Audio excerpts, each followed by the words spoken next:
What if I could give you the key to absolutely crush in your real estate business? I'm talking about solve every problem you have so that your business can skyrocket. Well, today in this video, that's exactly what I'm going to do. I have been in this business for a very long time. I've been talking to you for a long time. I've been coaching agents, broker owners, team leaders for a long time. I attended this seminar once from a guy in my contemporary, in my space, who said, there's only one problem you need to solve for, and then there are no other problems. And it's absolutely true. Unfortunately, too many agents and too many coaches and broker owners don't focus on solving for this problem. It's the obvious one, but it's the one that needs to be done consistently enough where you can start to predict the outcomes you're looking for, which in our case, real estate agents, is predictable, consistent closings every single month. And so you've heard this before, and I'm not going to tell you anything revolutionary in the series of videos that I've been shooting, but it is so important that you focus on solving this one problem, and that is lead generation. Yep, you know I was going there, but today what I'm going to talk to you about is I'm going to give you some structure around lead generation. Every deal starts to take on tremendous weight, tremendous pressure. I've got to get this deal closed because let's face it, we eat what we kill. And if you want to pay your mortgage next month, you got to have some closings between then and now, or this quarter or this year. You get the point. So here's what we're going to do. We're going to talk about lead generation, but we're going to talk about it in the construct of lead pillars. Where does business come from for real estate sales professionals? I'm going to break it down into 4 main lead pillars. And then what I'm going to do is I'm going to take it even further and talk to you about the kind of the combination of how much time is it going to take me personally in this particular lead pillar? How quickly do the leads become prospects to eventually become closings? Because we want them quicker and not everything happens at the same rate of return on your time and energy. And then number 3, we're going to talk about, well, what if I pay for it? What if I make financial investments to generate leads from this pillar? What does that look like? You know, in the beginning of your real estate business, I don't know where you're at on your real estate sales journey. If you're newer to the business, you have probably more time than money. Unless you're coming to this business with a business background, with resources, with the understanding that I need to invest money to grow my business. Typically in the beginning, you have more time than you have money. And so that's the resource that you have to utilize. And we're going to talk about the things where you can actually get the best return on your time, the lead generation sources where you can get the best return on your time so that you can accelerate your closings. Okay. So here's what we're going to talk about. Lead generation pillars. There's 4. And we're going to talk about in the context of how much time it's going to take you, how quickly will it convert, and do I need to, or how much money do I need to invest to convert that lead to a customer? Okay, here we go. Get your pen out, get your paper out, get whatever thing it is that you're going to write some stuff down, because this one's going to be important, because like I said, I'm giving you the key right now to solve every problem you might have in your real estate business. I know you want more closings. What we've got to do is the leading measure activities, the lead generation, so that we can get them into the funnel. We're talking top of the funnel, right? Top of the funnel is going to be your lead generation so that we can eventually get them down into a lead conversion, right? But right now we're talking top of the funnel lead generation, pouring those leads and prospects into your funnel so you have way more than you need so that there's not as much pressure on every transaction. When there's not as much pressure on every transaction, you think more clearly. You make better decisions, both for the near and long term for your business. You and I both know if you're in survival mode, you're probably not making your best decisions, and you're thinking about the next week, the next month, the next quarter. I want to position you in a way where you can start thinking in terms of years, maybe even decades. Okay, here we go. Lead source number 1 is always going to be your sphere of influence, okay? Sphere of influence are the people you know, that know you, that you need to make sure know exactly what you do, and you're positioning yourself as the best option for them to move through life. That's what we do, is we help people move through life. And then you need to make sure you never let them forget, okay? So that's your sphere. Your sphere is broken into the people you know, and then it's the people you don't yet know that you need to go meet. Okay, we're going to talk about how you meet them. Let's break sphere of influence into actually three different sources. Number one is direct business from the people you know or the people you add. I'm talking direct. That person will either buy, sell, or rent directly with you. Now, I'm not going to talk about the skills involved today with follow-up and conversion. I'm going to talk to you simply today about the construct of lead generation, where the leads come from, and how you can activate these different pillars in both an active and passive way. So, sphere of influence, people who do business with you directly. Now, we both know that consumers on average today are going to move, right? Prompting buying and selling about every 10 years. That's what the statistics are showing us today, about every 10 years. Used to be about every 7 years. People are staying in their houses for longer. So now it's about every 10 years. And so if you have 100 people in your sphere, okay, whether it be in your inner circle, or whether it be in your next layer, acquaintances, whether it be in your community layer, if you have 100 people in that sphere and somebody's going to move every 10 years. That means roughly 10% are going to do something this year, which means 10 people.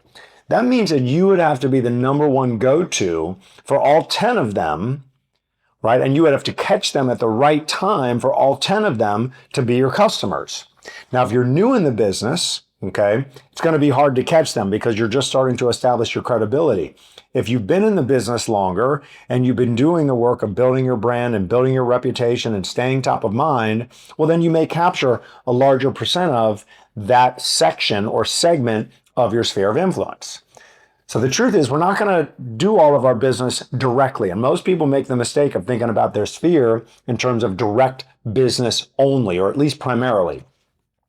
What I want you to think about is the next layer of how you activate your sphere, which is as referral sources. Let's do some math, you and I. Let's say you got 100 people in your database. Fine. Well, if you look at them not as just direct business, but as referral sources, and let's take the math further that each one of those 100 people, let's say, is 100 people in their sphere, now you've got access to 10,000 people. Right? 100 times 100 is 10,000. Now you've got access to 10,000 people because all 100 of the people in your sphere have now become your referral sources. They're out there working for you, generating inbound referrals. Okay, again, we're not going to talk about the skill to activate those people. I'm just raising your mindset, raising your awareness so you can understand, I need to know exactly where my business is going to come from. And then I can allocate the time and the energy necessary, the resources, money necessary to activating these lead sources. Third part of your sphere is going to be the new people you add. And the way you're going to add new people is you're going to be active in networking and community involvement. Networking is you going out into the world, meeting other business people that have the same intention as you, right? Hey, I do this, you do this, we're at a networking event, let's help each other. That's networking. Community involvement is you're involved in something that matters to you in your community. Could be your religious organization, could be a charity organization, could be a club you're part of. When my kids were young, I used to coach youth sports, and I was the softball coach and the basketball coach. And of course, I met a ton of families that way.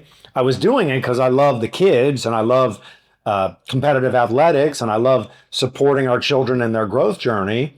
And as a result, I built real rapport and real reputation with all of the families in my community. Next thing you know, of course, I'm getting their listings and getting their referrals, etc. So that is your sphere: direct business, by referral, and new people you add through networking and community involvement. That is lead pillar number one. Lead pillar number two is geographic. There are 3 layers to geographic. The first layer is going to be open houses. You and I both know your fastest path to a paycheck is going to be through an open house, a buyer paycheck, that is, right? If you hosted an open house every day of the week, you will generate leads. There's no doubt in my mind, right? Because you are literally using someone's house as a storefront for you to activate prospects in your marketplace that might otherwise be looking.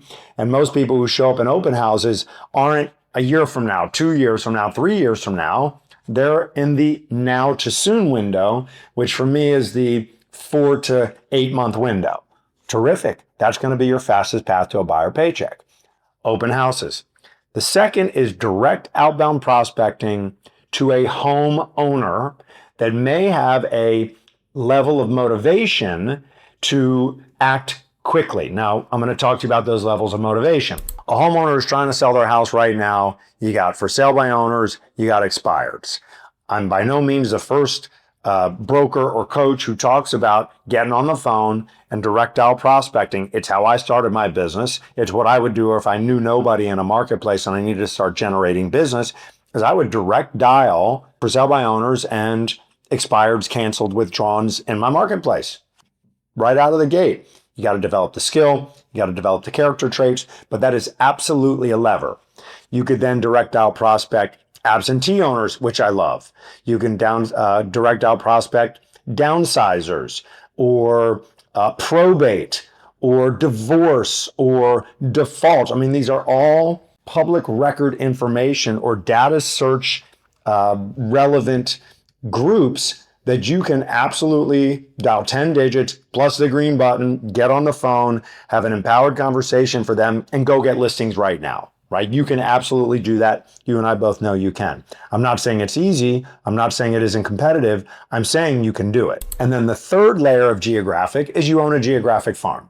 Okay, you own a geographic farm. And again, I said I'm going to talk to you about speed of conversion, how much time and or money you need to invest. Right? Owning a geographic area means that this is my neighborhood or my block of neighborhoods, and I both actively and passively prospect to those geographic areas. My third lead pillar is going to be referral partners. That's going to be other agents. That's going to be mortgage loan officers. That's going to be title agents. That's going to be insurance agents. That's going to be attorneys, financial advisors. It's going to be your hairdresser. It's going to be the pool guy. It's going to be the lawn guy, right? You get the point.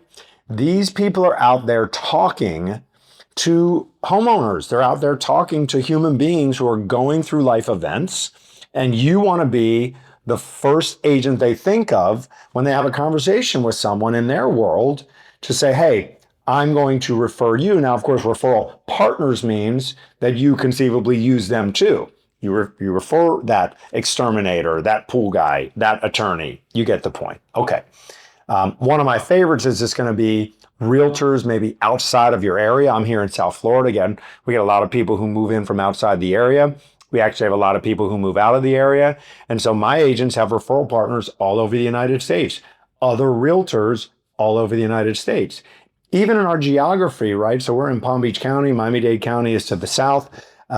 It's like a different world there. And we have agents from Miami-Dade County who refer up to Palm Beach. And some agents we have don't want to go down to Miami-Dade and they refer down to Miami-Dade County. So third is referral partners. And then fourth lead pillar is going to be all marketing based, both paid and unpaid marketing. Okay, let's start with unpaid marketing. Unpaid marketing is going to be social media, video content like this, email marketing, right? You're getting this video perhaps by email because I'm sharing this content with you to add value to your life. That's unpaid marketing, right? Relatively unpaid, right? There are some low-level costs at some point, but relatively unpaid. Or you could do paid marketing. You could run ads. You could buy billboards. You could send direct mail, right? Those are paid marketing levers. Okay. Those are your four lead pillar sources. Sphere, talked about that. Geographic, talked about it. Referral partners, and marketing based. Okay. Now let's talk about how much time you got to put in, how quickly the leads will convert, and how much money it will cost you.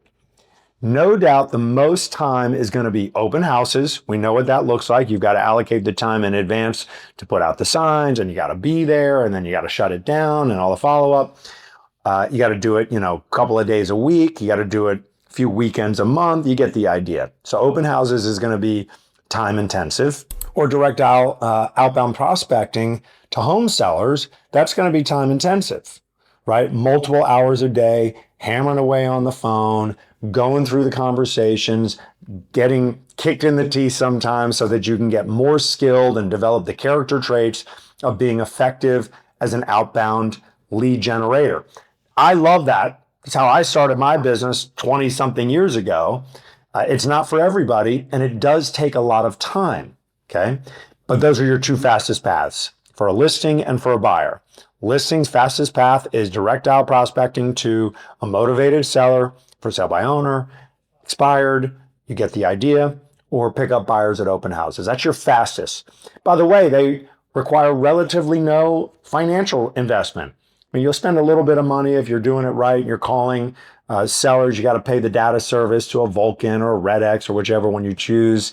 You got to buy open house signs and, get the waters for the open house. Relatively speaking, it's a low financial investment. Let's flip it. Geographic farming, which is also a very effective way to generate business. I have agents here in my office that have owned and dominated their farms for years. They get very consistent business flow from it. It's going to take a lot longer, and it's going to require real financial investment. I mean, if you're sending mailers, right, to a geographic area, I tell every single agent, I'm telling you as well, you need to make a commitment to a geographic area for 12 months minimum before you expect any return on investment from your geographic mail campaign. I would even encourage you to add some fuel to that fire by that, and that's the passive form of prospecting, is the marketing. Add some fuel to that fire by being active. Call the people in that farm, right? That's called circle dialing. Now at least you can accelerate the return on your financial investment by putting some time and energy into it, okay? So fastest paths, direct outbound prospecting to someone who owns a house who's trying to sell it right now, or an open house. Second along that list is going to be referrals from your referral partners, right? These are people who are actively in conversations now. And if you start accelerating your credibility and your relationships with your referral partners, you can start generating attorneys in particular, accountants, financial advisors in particular. Next is going to be your sphere. By the way, all of this is going to be combined with some unpaid marketing. You got to put yourself out on social and email, whatever. Then it's going to be, you could pay for leads, right? That's a thing people do. You can buy Zillow, you can buy Realtor, you can pay for leads online through different lead sources.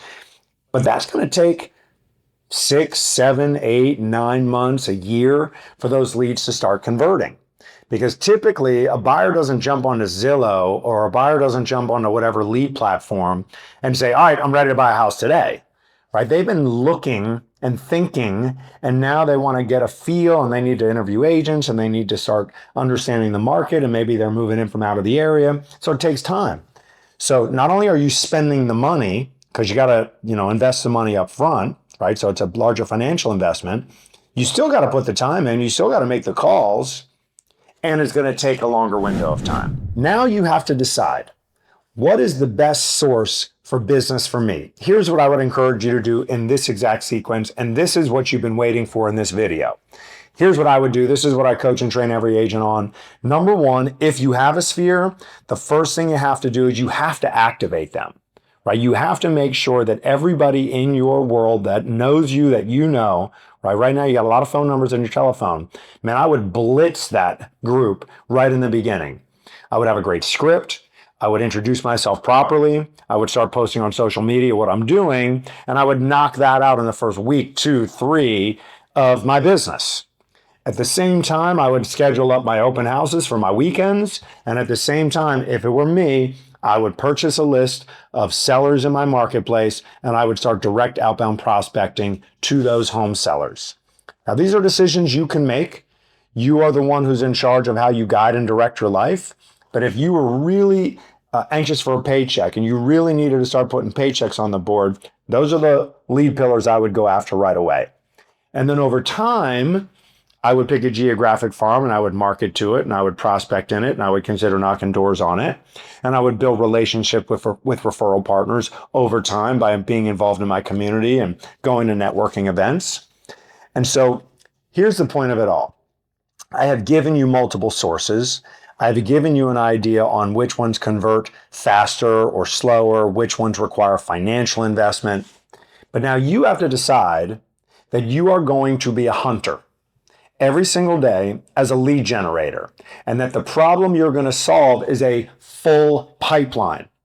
Doesn't matter really where they come from, as long as the pipeline is full enough so that there's not any individual pressure on any one deal or on any handful of deals, and that you're not sweating it out whether or not your business is going to succeed or flourish or continue growing. I promise you, You focus on the pillar of lead generation. We've already talked about mindset. We've already talked about schedule. Now it's lead generation. You can solve your problem, any problem you have, if you focus on lead generation on an every day, every week, every month, dialed in basis. I promise you. All right, take what you just learned, put it into action. Let's go.